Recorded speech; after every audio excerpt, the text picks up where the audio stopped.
অষ্টম শ্রেণীর অনুশীলনী 6.2-এর 11 নম্বর অঙ্ক। অঙ্কটা হচ্ছে দুইটি সংখ্যার যোগফল 160 এবং একটি অপরটি 3 গুণ হলে সংখ্যা দুইটি নির্ণয় করো। তাহলে আমাদের সংখ্যা দুইটি নির্ণয় করতে হবে। আমাদের দেয়া আছে দুইটি সংখ্যার যোগফল 160 এবং অপর একটি সংখ্যা অপর সংখ্যার 3 গুণ। তাহলে আমাদের প্রথমে ধরতে হবে যেহেতু দুইটি সংখ্যা, এজন্য লিখব, মনে করি সংখ্যা দুইটি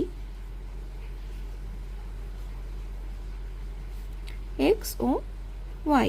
তাহলে এখানে আমাদের দেয়া ছিল সংখ্যা দুটির যোগফল 160, মানে প্রশ্ন মতে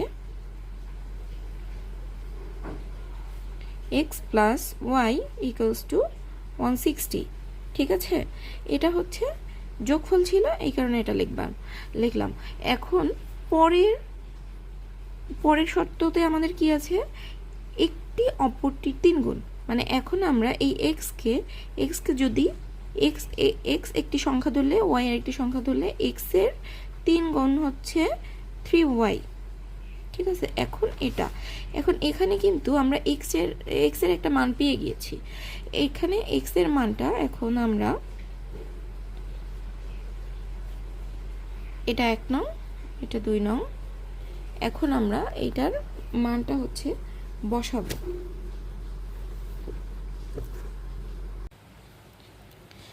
এখানে 1 নং সমীকরণে 2 নং এ x এর মান বসাবো।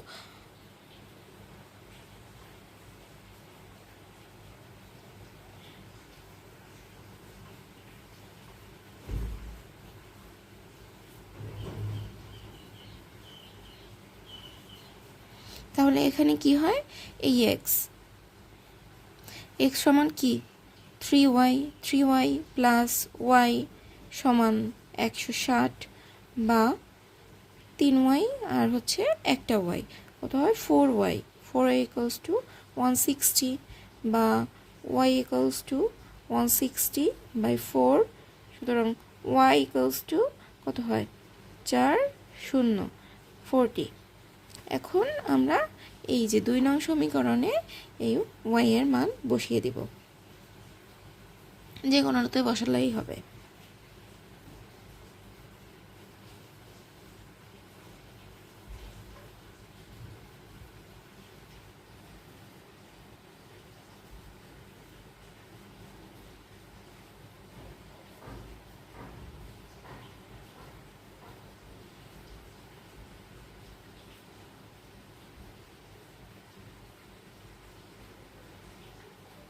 এখানে x সমান 3y এই সমীকরণটা, এরপরে y সমান যেহেতু 40 পেয়েছি, এই যে এখানে মানটা বসিয়ে দিয়েছি। এই যে সুতরাং এখানে কি ছিল, সংখ্যা দুইটি নির্ণয় করো। সুতরাং নির্ণেয় সংখ্যা দুটি 120 40, অ্যান্সার এটা।